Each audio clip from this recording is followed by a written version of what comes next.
అందరికీ అర్థం అవ్వాల్సిన విషయం ఏంటంటే ఎందుకు కాకినాడ పోర్టు పైన మనం దృష్టి సారించాం, ఎందుకు పదే పదే కాకినాడ పోర్టు గురించి, ఈ రైస్ స్మగ్లింగ్ గురించి ఎందుకు ఈ విధంగా మనం ఆందోళన చెందుతున్నాం.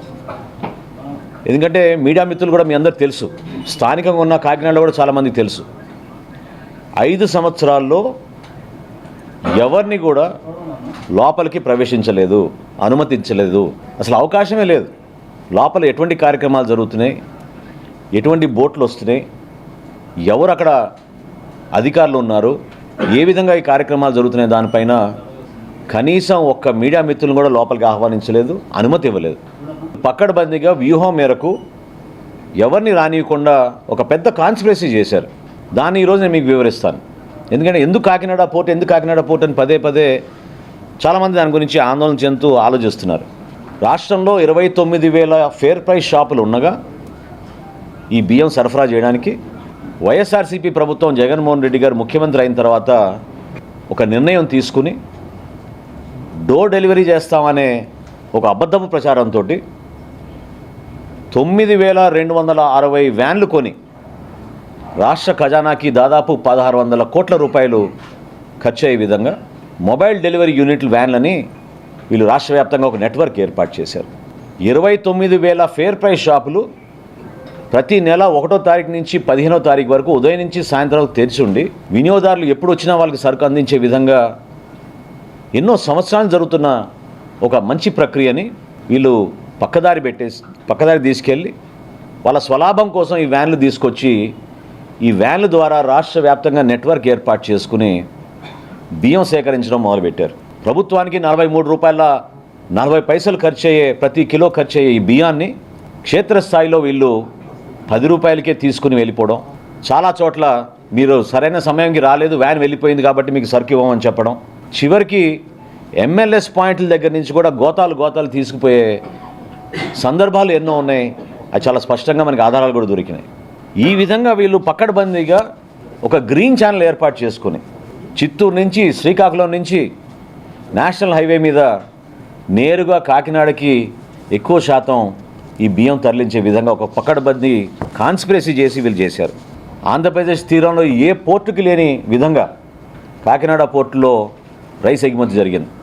ప్రత్యేకంగా వీళ్ళు ఎప్పుడైతే మెడ మీద కత్తి పెట్టి కాకినాడ సీ పోర్ట్స్ లిమిటెడ్ దగ్గర నుంచి వీళ్ళు పోర్టు లాగేసుకుని ఆరోబిందోకు చెప్పారో ఆ రోజు నుంచి మీరు చూస్తే లెక్కలు ప్రతి ఒక్కరు కూడా ఆశ్చర్యం కలిగిస్తాయి.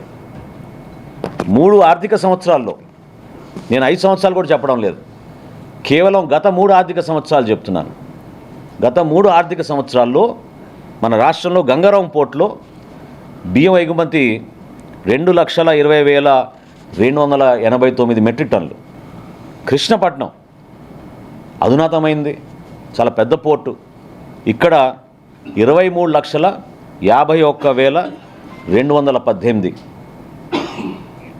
విశాఖపట్నం అన్నిటికన్నా పెద్ద పోర్టు, 38,02,000 మెట్రిక్ టన్నులు. ఇప్పుడు కాకినాడకు వస్తే లెక్కలు చెప్తే మీరే ఆశ్చర్యపోతారు. కాకినాడ పోర్టులో వీళ్ళు దుర్మార్గంగా ఈ 3 సంవత్సరాల నుంచి చేసింది 1,31,18,346 మెట్రిక్ టన్నులు.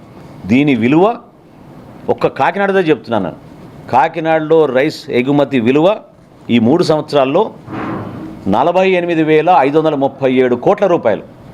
అంటే ఏ స్థాయికి చేరారో చూడండి మీరు. 48,537 కోట్ల రూపాయలు వీళ్ళు అక్కడి నుంచి బియ్యం ఎగుమతి చేశారు కాకినాడ పోర్ట్ నుంచి. ఎంత పెద్ద కాన్స్పిరసీ జరిగిందంటే జగన్మోహన్ రెడ్డి గారి ప్రభుత్వంలో, ఆయనే ముఖ్యమంత్రి, ఆయనకి తెలియకుండా జరగదు కదా. ఆరోబిందో రియాలిటీకి కాకినాడ సీ పోర్ట్స్ ఎందుకు 41% వాటా ట్రాన్స్ఫర్ చేసింది, ఏ సందర్భంలో చేసింది, ఏ విధంగా బెదిరించి భారతదేశంలో కార్పొరేట్ చరిత్రలో ఏనాడు జరగని విధంగా కేవీ రావు గారిని వారి కుటుంబాన్ని బెదిరించి ఏ విధంగా వీళ్ళు 41% వాటా రాయించేసుకున్నారో ఖచ్చితంగా బయటికి రావాలి. కాకినాడ సీ పోర్ట్స్ లిమిటెడ్కి ఆరోబిందో రియాలిటీ ఏ విధంగా దూరింది. గతంలో కూడా బియ్యం ఎగుమతులు జరిగినాయి, కానీ ఈ స్థాయిలో ఎప్పుడు జరగలేదు.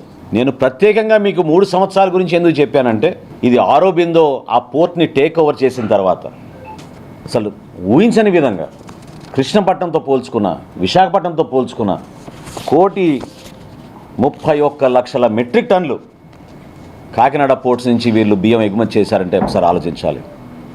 ఇందులో ఇంకొక పెద్ద కుంభకోణం ఉంది.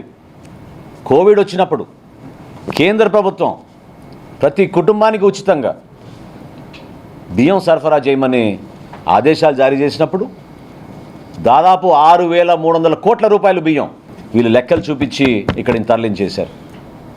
2020, 2021, 2022 ఈ 4 పోర్టులు కూడా నేను మీకు చెప్పిన లెక్కలు కోవిడ్ అప్పుడు జరిగిన ఎగుమతులు. లేకపోతే అసలు రైస్ ఎక్స్పోర్ట్ లేదు ఆ పోర్టుల నుంచి. ఓన్లీ కాకినాడ పోర్ట్ నుంచి రైస్ ఎక్స్పోర్ట్ ఉంది. మొత్తం కేంద్రీకృతం చేసి వ్యవస్థని వాళ్ళు గుప్పిట్లో పెట్టుకుని జిల్లా అధికారులు, పోలీస్ యంత్రాంగం, విజిలెన్స్ యంత్రాంగం అందరినీ వీళ్ళు పూర్తి స్థాయిలో కేవలం వాళ్ళ స్వలాభం కోసం ఉపయోగించుకున్నారు. మీడియా మిత్రులకు అందరూ తెలుసు, పుంఖాలుగా మీరు రాస్తూ ఉన్నారు. గతంలో ఎప్పుడైనా ఈ విధంగా బియ్యం సేకరణ జరిగేదా? ఒక వ్యవస్థను ఏర్పాటు చేశారు. 1000 కేసుల పైన నేను మంత్రి అయిన తర్వాత ఈరోజున రాష్ట్ర వ్యాప్తంగా బుక్ చేశాం. సమాజం కోసం ఉపయోగపడే రైస్ మిల్లులు, ఉపాధి కల్పించే రైస్ మిల్లులు కూడా వీళ్ళు వాళ్ళ గుప్పిట్లో తెచ్చేసుకుని ఈ రైస్ స్మగ్లింగ్ చేయడానికి ఉపయోగించడం మొదలుపెట్టారు. వీళ్ళు ప్రధానమైన ఆలోచన ప్రతి ఒక్కరిలో రావాల్సింది ఏంటంటే, ఈ రోజున కాకినాడ సీ పోర్ట్ని జగన్మోహన్ రెడ్డి గారు తన చేతుల్లో లాక్కోవడానికి ఇంత దౌర్జన్యం ఎందుకు చేశారు? ఎందుకు కేవీ రావు గారి కుటుంబాన్ని ఈ విధంగా హింసించి ఇబ్బంది పెట్టి భారతదేశంలో కార్పొరేట్ చరిత్రలో ఎప్పుడు లేని విధంగా బలవంతంగా 41% వాటా బిగ్గెస్ట్ షేర్ హోల్డర్గా మార్చారు ఆరోబిందో రియాలిటీని ఈ రోజున. దీని వెనుక ఎవరున్నారో ఇప్పుడు ప్రజలకు అర్థం అవ్వాలి. ఖచ్చితంగా సమగ్రమైన విచారణ జరుగుతోంది.